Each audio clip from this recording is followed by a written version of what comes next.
To thine own self be true, and it must follow, as the night the day, thou canst not then be false to any man. William Shakespeare of England. Capture the flag. The boys' locker room was bustling as the boys prepared for the field day. Adrian took some time to flex his muscles in the mirror. Vlad made sure his field uniform was pulled down completely. York was in one of the optional stalls for privacy. All the while, XK88 simply sat on a bench, waiting with little patience. Since he didn't wear clothes, he had nothing to change. And since he didn't sweat, he had no reason to shower. Even if he got especially dirty, he could easily remove everything off of him using his force field. So he sat, waiting on the rest of the class. "Why are you in here?" asked Kevin, who was finished changing. "You don't ever do anything except sit there." XK straightened and leaned back in the flashy fashion he favored. "Why, I simply enjoy watching the experience. Donning uniforms as if preparing for battle and readying for a fight. It's a divine." "You a perv?" Kevin asked in his attacking tone. "That too. I can't help it." Kevin blushed at that and stepped back. "That ain't funny." XK busted out in laughter at that. Some of the other boys joined in the chuckling, but it was Adrian who spoke up, still flexing in the mirror. "Leave the scraphead alone, Kev. Not like it matters much. Let him see what he's going up against." With that, Adrian pounded his chest, making a sound like a sledgehammer on steel. "Yeah, Kevin." Simi started to head to the exit. "I mean, he can't just go into the girls' locker room. Now can he?" "Why not? He's not really a guy like us," Kevin countered. "True," York chimed in. "XK88 doesn't have a biological sex like we organic people. However, he was assigned the male gender in the school's files. Thus, he has the same right to be here as you and I." "You are aware I'm sitting right here," XK said, leaning in annoyance. "Don't talk like I'm not a part of the conversation." Kevin laughed. "And why not? You're not a real person." He continued to laugh until he was pushed into a locker. The pusher, Vlad, snarled. "Yes, he is. He's a person like you and me." Kevin recovered and puffed up at Vlad. "You want to fight about it?" "No," Vlad said before pushing Kevin and knocking him down again. "But I'm not about to let you belittle my friend like that." "And what are you going to do about it?" Kevin stood back up, allowing sparks to dance around him. Vladimir lifted his head and crossed his arms, taking his full towering stance. "I'll report you to the school." Kevin was slack-jawed at that. He shook his head and huffed. "Whatever. York, you ready?" He strided to the booth and pulled the curtain aside, and was met by an energy beam to his chest, throwing him across the room. "Apologies, I hadn't deactivated my defense array yet." York waddled out of the stall in his tailored field uniform, and his metal omnipack buckled to him like always. "Why do you have that?" Kevin coughed. "Why use it to change clothes?" "I am a 4-foot midget who is a member of the most discriminated class of demi-humans in an environment surrounded by those who could easily hurt or kill me if caught on guard. Call it paranoia if you want, though," York explained. "Now, I would happily offer to carry you out, but again," York gestured to his knees as he wiggled them. "Midget. See you outside." With that, York turned and waddled out of the locker room, to the track of Adrian's roaring laughter. "He may be a mutant, but Half-Pint can pop off." He walked over and picked Kevin up, throwing him over his shoulder, and also headed out. "Come on, let's see if we can knock him around a bit." With them gone, Vlad walked up to XK and asked, "Are you okay?" XK waved a hand. "But of course. I'm too grand to allow those half-wits to knock me down a peg. And thanks for it, but you really didn't have to defend my honor like that." "It's fine. I know what it's like, being a non-human demi-human." "I should have done something too." Heinrich came up. "I'm sorry, XK. Next time I'll throw my hat into the ring. That way we could go tell the teachers together." XK and Vlad laughed at Heinrich's offer, who also laughed. "I am serious, though. I should have said something. Guys, it's Kevin. He's not a bad guy. He's just a stupidly honest guy who can't think and speak at the same time. XK shrugged his shoulders.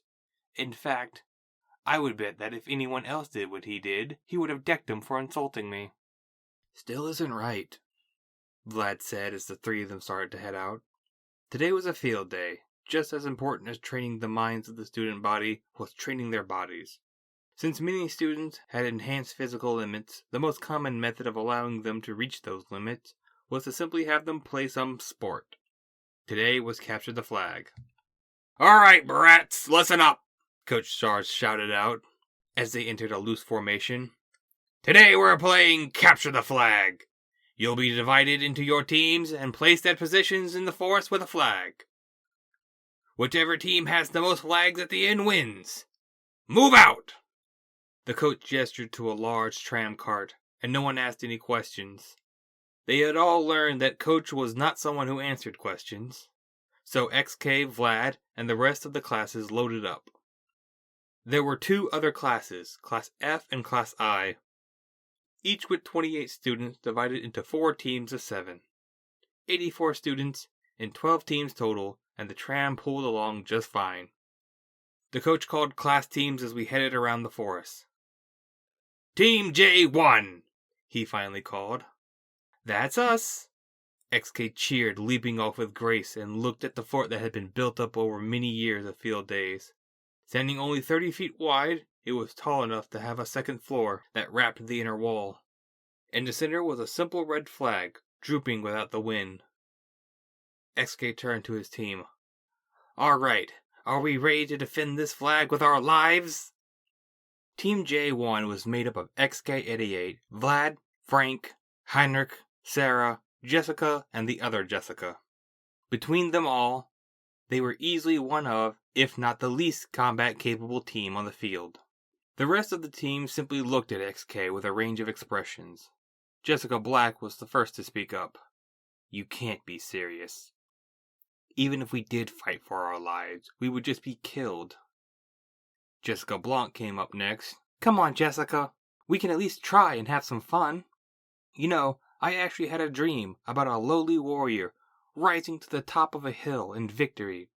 I thought your visions came when you were awake, Frank said, confused. Never mind all that. SK waved the subject away.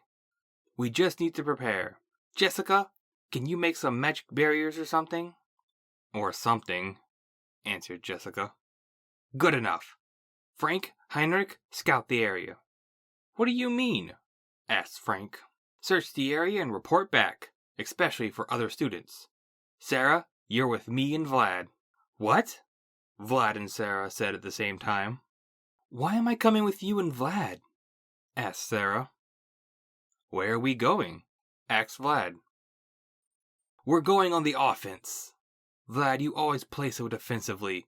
You can do a lot more if you were just a bit more direct, XK explained. But I'm a pacifist. I'm not asking you to maul anyone. Just be more direct. It's a game after all, not a battle. Okay, so about me? Asked Sarah. In case we get hurt, or hurt someone else. This is a full contact sport after all. Now, forward! And with that, XK marched into the forest, followed by Vlad and Sarah. They headed deep into the forest, while sticking to the well-worn paths. The paths were cut into the woods by years of use, but still curved and twisted by the bulk of the trees and shrubs. In the distance, the sound of battle echoed through the forest. We're going up against Class F. They have some really strong people, Sarah said as they turned another bend. Don't count Class I out either. They might be the bottom of the barrel like us, but they're not pushovers either, Vlad said. But Class F has actual other beings, like that fairy girl Mercedes, Sarah countered. That doesn't matter, Sarah. XK stopped his pace and turned around. Just because someone is full other doesn't make them stronger than someone half other like us, by default. Have more confidence. Indeed. A sweet voice came from above. The trio turned their vision to the source and saw the person they were talking about. Mercedes drifted down slightly and pulled back a bow as an arrow formed in her hand. It's the years of practice and training that makes me stronger by default. She released the arrow, sending it flying directly into the ground between them, causing a mass of vines to sprout with unnatural speed. The vines quickly grabbed them, but XK and Vlad's strength and speed allowed them to escape. Sarah, struggled as she did, was not able to get free before the vines wrapped her legs, locking her in place. She screamed for help as Mercedes notched another arrow. "Vlad, cut her loose! I'll get Miss Butterfly," XK ordered as he reached into his mind where all of his different functions were lined up, and by turning a 0 into a 1, he started the flux core in his chest. Glowing with the energy that now flowed through him, XK morphed his forearm into a cannon and blasted an energy beam at Mercedes, who in turn dodged with grace, firing another arrow. It landed in the ground and summoned another wave of vines that provided no challenge as XK leaped to another part of the path. The path was wide enough to allow mobility, if only just. If XK wanted a good chance of beating Mercedes, he would need to maneuver into a more opened area. He remembered that there was a clearing not much further down the path. It was the perfect place to engage with Mercedes and her nature magic. Looking over, he saw Vlad had freed Sarah, and was figuring what to do next. "Vlad, show time!" XK yelled before summoning another wave of flux energy. But instead of an attack, XK simply released the energy around him, causing a bright explosion that boomed out. Mercedes was stunned by the flashbang, and XK took the time to direct Vlad not to the path, but to the thicket of the woods, Sarah on his back. "What the hell, Kay?" Sarah yelled, rubbing her eyes. "Needed her to be distracted. We need a better place to fight her," XK explained, hopping through the bushes. "Sorry, but," Vlad said, as he cut his way through, "isn't dense forest better for her?" "Yes, the best place to fight would have been the clearing further down the path." "Okay, and so we're heading into the worst place to fight because?" Sarah asked. "Because the best plan would have been to head straight back to the clearing." "What?" Vlad was the one to understand XK's logic. "Ambush!" XK snapped his fingers. "Bingo!" "So then what are we doing?" Sarah asked. XK gave a sly smile. "Counter ambush." The clearing gave way to multiple paths, each leading to a network of paths and clearings that ended at the spots commonly used for bases. From one, Mercedes floated into the center and searched the area. "Impossible," she said, landing near the edge. "What's that?" A figure came out of the thicket, large and with a deep voice. He was bull-like with horns adding to his bulk. "I found 3 other students. One of them blinded me for a moment and disappeared," Mercedes explained. "I thought they came this way." "Well, we didn't see 'em." Another figure, much smaller and humanoid, came from the other side of the clearing. "And we've been watching for anyone to come through." "Invisibility?" the bull man suggested. "No," Mercedes dismissed the idea. "One of them seemed human, but didn't seem to have any magic or equipment on her. The other 2 were a Ludoyashe and that metal golem." "Another Ludoyashe? The one on our side is bad enough," the small man sighed. "A metal golem." The bull man tilted his head to scratch. "The brightly colored one?" "Yeah," the small answered. "But I don't think he's a golem. I think he's called a robot." "Actually, I'm an android," XK said before firing a blast from deeper in the thicket. It hit Mercedes square on and sent her flying back. Vlad then jumped out and tackled the bull man. The smaller man tried to react, but was stopped by SK's swan dive kick. "Be sure to remember that next time." The small man jumped to his feet, which were now easily seen to be hooves. "I will. After all, I was always taught to be respectful when you kick someone's face in. Name's Theodore. Whose face do I have the honor of kicking in today?" "Oh, not a clue. I'm fabulous, not psychic." XK feigned sympathy.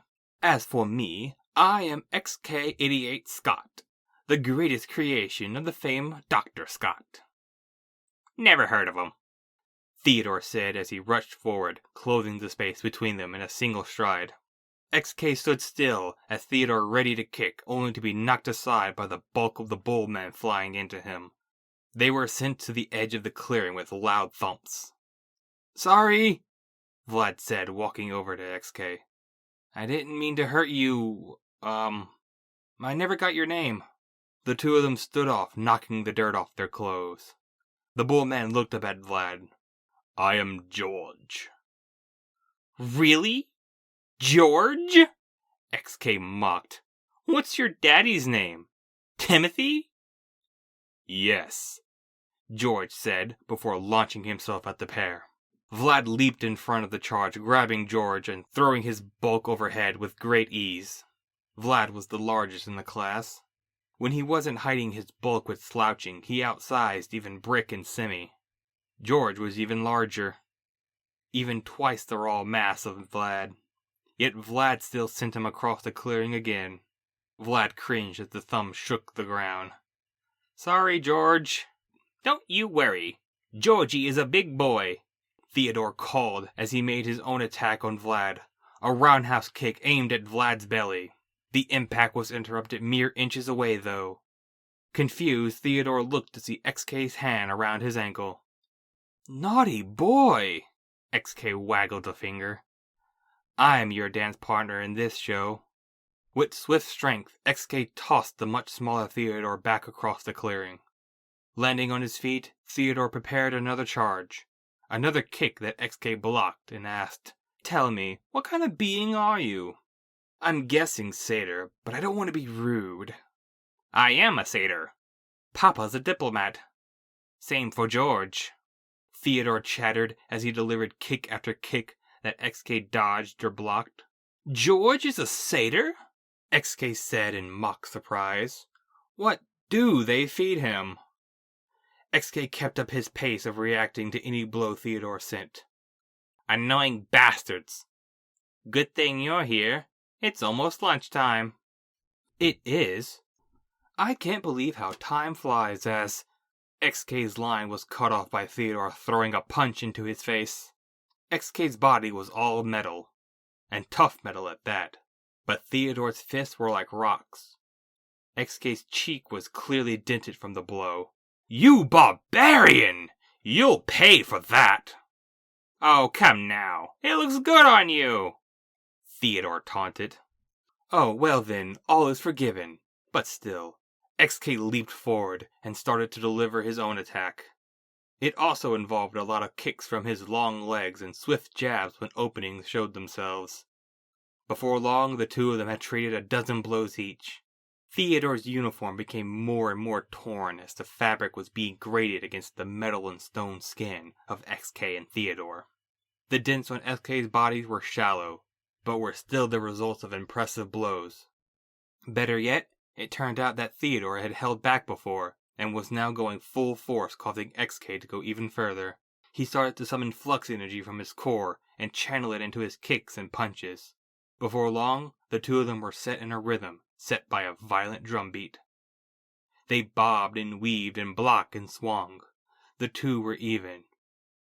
But the edge went to XK, who, with mechanical body, could endure much more than the powerful but still organic body of Theodore. The satyr started to slip and lose his footing in the dirt. His landings became more and more shaky, and his breathing seemed to increase. Theodore performed what seemed like a drop kick, but was actually a setup to launch himself away, opening up some distance between them. Theodore swore in Greek. "Don't you get tired?" "I do, but it's more of a hard limit," XK explained as he allowed Theodore to breathe. "Being a machine, I don't rely on chemicals to move my body, so there's no acid buildup in my limbs." "Acid buildup?" Theodore raised an eyebrow. "Yes," XK raised one of his own eyebrows. "Lactic acid. You don't know that?" Theodore shrugged his shoulders. "Meh, I don't drink that much milk." "What?" XK was now confused. "What does milk have to do with this?" "Lactic acid. It's in milk. That's what lactic means. From milk," Theodore explained. You know that lactic means milk, and that lactic is in milk, but not that it builds up in the muscles from intense use? XK asked. I like cheese. I thought you didn't eat dairy. No, I don't drink milk. I eat cheese. Love cheese. This is ridiculous. XK rubbed the bridge of his nose. Yeah. Well, I am just trying to stall for them resting time. Yeah, I know. Next time, just ask. XK readied himself. Ah, that's no fun. Theodore also got ready. Just then, Sarah jumped from the thicket. Mercedes is getting up! XK looked back to see that the slim fairy was indeed regaining her senses. Oh dear. And I was having so much fun. XK placed his hand on his shoulder as he mock swooned. Oh well, that's a wrap. Bye! XK turned and ran past Sarah, lifting her up. Vlad had managed to make a decent grapple on George, which allowed Vlad to toss him across the clearing again and gallop to XK. They started down a path deeper into the forest as fast as they could, the winding paths keeping them from full speed. Deeper in, the path started to split, forcing them to choose directions, and often choosing the path that sounded further away from the battles of others. The trees eventually gave way to another clearing. It was wide and covered with the markings of fights past. Pot marks gouged into the dirt and damage done to the trees. XK sat Sarah down and surveyed the area. Opening his enhanced senses, he collected data from around him. There were no visual signs, and audible signs were muffled. Seismic tremors were faint, but still impressive. XK concluded that the nearby battle was half a mile away. He huffed. Don't you just hate it when you have to cancel a show mid-performance? Not really. In fact, I wouldn't have minded canceling before it if it meant I didn't have to get dragged through the woods. Sarah stood up with her knees shaking. You all right, dear? XK leaned forward to see Sarah's pale face. Yeah, just... She took a deep breath. You're very fast. Looking around, she then asked, Where are we? Excellent question. XK looks to Vlad. Where are we, Vlad? What? But I thought you were keeping track, Vlad said sheepishly. Oh great, we're lost. XK folded his arms and huffed. Well, the show must go on. He looked around the clearing singing, Eeny, meeny, miny, and he pointed to the various paths before ending on a path with a Mo. Let's go. Wait, why that one? Sarah asked. Because that one was Mo. Weren't you paying attention? XK said as he strided to the chosen path. Ask Vlad if you're confused. Sarah looked to Vlad, who just shrugged and explained, It's Mo, before offering to piggyback her. Sarah sighed and accepted, and the three started down the path. Can I ask you two something? No time at all, sweetheart. I just wake up like this, XK said as he posed to no one. Huh? Sarah shook off the confusion. No, about the fight. Why did we run when Mercedes got back up? You two were handling those guys with no problem. Do you think she would be that difficult to take on? I don't think that in the slightest, Sarah dear. XK tried to flip his stationary hair. I know it without any doubt, as a matter of fact. That's why we needed to jump her. If she was alone, then me and Vlad could have possibly stood toe-to-toe in a fair, but not likely. Why not? She's fairy royalty, which means nothing except that she had more than enough practice to handle nearly any scenario. But you guys are really strong. XK, you're like the 4th strongest guy in the class. And Vlad was handling George like nothing, Sarah pointed out. I'm tied for 5th, but yes, Vlad here is very capable. And if he was more willing, he could have easily had beaten George. But I'm not going to ask that of Vlad. XK turned his head to see Sarah's eyes. Are you? You did, though, Vlad noted. I asked you to do your best, XK said. You're strong and skilled and more than capable of ripping nearly anyone apart. But you don't want that, and you stand by that through everything. I respect that. You choose more indirect ways to fight. Ways that are at a disadvantage. But again, you're strong and skilled. You can still win fights without actually taking a swing. which I figured was enough to handle at least one of those two after I took out Mercedes. Still, I'm a pacifist. I can't, Vlad tried to explain, but was cut off by XK giving a dramatic sigh. Yes, I know. I remember your speech from our brawl. Let's just focus on winning this. The trio continued on until they broke through the wood line to find another base. In front of it was a disaster's worth of wind-up chaos. Adrian and Kevin were staring down two other students. Another Luduyashe and an Urkin. The Urkin were another alien species. Maybe the alien species. They were thought to be the first spacefaring species, and were the most widespread across the galaxy. They were slim, with smooth green skin, and big red eyes. They all wore omnipacks, and had two antennas on their head. Ah, more victims. I told you, Tap, there's enough to go around, the Luduyashe said as he saw them. Fine, you're right, Igor. It seems even a brute can guess more than I can calculate. Sometimes. The Urkin named Tap said. So, do you want these two or those two? Hold up. We know those two, Kevin shouted. Yeah, and we're not going to let you fight them by yourself, Adrian added. So, 2 against 1 then? What? Hell no. We're going to beat you and them. Adrian stopped a foot on the ground. A 3-way brawl, XK said as he prepared. That's new to me. Come on, Vlad. Wait, Vlad shouted. We're gonna fight them and our own classmates? Igor eyed Vlad. You're a pacifist. I cannot fight you. Why not? Tap asked. Oh, by the eldest. Don't tell me this is a religion thing. A Luduyashe pacifist may not engage in combat. It is law, Igor explained, looking away. This turned something in Vlad. His brows narrowed and he stepped forward. That is not so. A Luduyashe pacifist may not spill blood in times of peace, but I can fight. Oh?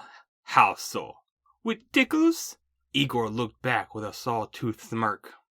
Tickles can be very devastating, XK remarked, stepping forward, readying himself. We can show you if you want. Hey! Don't ignore us! Adrian shouted. I'm gonna crack all your skulls! Or whatever alien equivalent you have. He knows what equivalent means? Sarah said. Hey, I'm not an alien! XK shouted. Whatever! Alien or robot skull, it's all the same. Adrian cracked his knuckles. Rude. I am an android, XK stomped. I thought android was just a robot person, Vlad said. Yeah, I mean Vlad is more than just an alien, Sarah added. Can we fight already? Kevin shouted before getting blasted by Tap. The brawl was on. Adrian leaped forward to punch Tap, and got clawed by Igor, who threw him back as Tap fired another beam from a bulky rifle. Vlad took the opening to launch forward, swinging at Tap.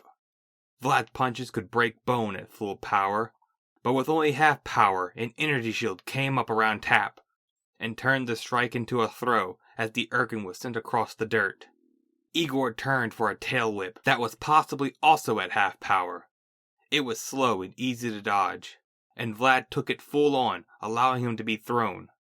Igor was confused by how such a slow attack hit, and became disappointed in his smaller kin until a bolt of lightning ripped through his body. Kevin had regained his footing and aimed at where the two Luduyashe were until one had managed to get thrown out of the way. Vlad landed on his feet and was about to decide who the target, Igor or Kevin, when Adrian cold-cocked him. Vlad fell and rolled away, leaving Adrian to take 2 energy beams from AK and Tap. Adrian yelled in pain but didn't stumble as smoke floated off his body. I thought the tickling thing was a joke, Adrian chuckled as he surveyed the brawl. Vlad had recovered and was readying an attack on him. Igor had turned to Kevin. Kevin was charging 2 attacks. Adrian guessed for Igor and XK. XK was on the move to a better position, also charging an attack. No guess on who. Lastly, Tap was flying now, also surveying like Adrian. XK was the biggest threat with his unknown attack, but Tap was the softest target. Adrian reached into his pocket and pulled a ball bearing, and shouted, "Mad Marble Mark!" He flicked his finger, sending the ball bearing at Tap, just as Vlad bit into his leg and pulled. The shot went wide by a foot and missed, but the after blast had spooked Tap, just enough for XK to get a clean shot on Tap's Omnipack. The energy shield blocked the bulk of the beam, but Tap was still sent to the ground. Landing on his feet, he turned and fired on XK, who dodged and weaved around, putting Igor between them. Adrian had guessed wrong. Both of Kevin's blasts were aimed at Igor, who had thought he could take the hit, but was sent flying away between Tap and XK. Igor flipped around and got his feet under him, and was about to launch off, as Vlad flew into him. Adrian had grabbed the lizard boy by the shoulder and hauled him away.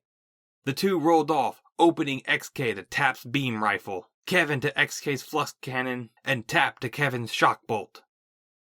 They all fired in sync and shouted in harmony. "Hey, Vlad!" Adrian shouted. Everyone else was in recovery, and so no one interrupted him as he laughed. "I thought you weren't allowed to spill blood. But you done went and bloodied my socks." Adrian stomped a foot forward, showing the crimson blood coming from his shins. Igor was the one to speak. "Spilling blood is a metaphor for killing, not literal blood spill. You wouldn't think that the way that pansy preaches." Adrian pointed to Vlad. "Always talking about how fighting is bad, and now you tear into me." "I'm sorry," Vlad said. "I didn't mean to bite so hard." "Sorry?" Adrian shouted and rolled in thunderous laughter. "Fuck, man, I'm honored. Adrian Priest, so badass not even a pacifist can ignore me." "I guess you're right," XK said with a tinge of shame. "I should be sorry to you, Vlad. This is exactly what you didn't want. I shouldn't have let this happen." "And what could you do about this?"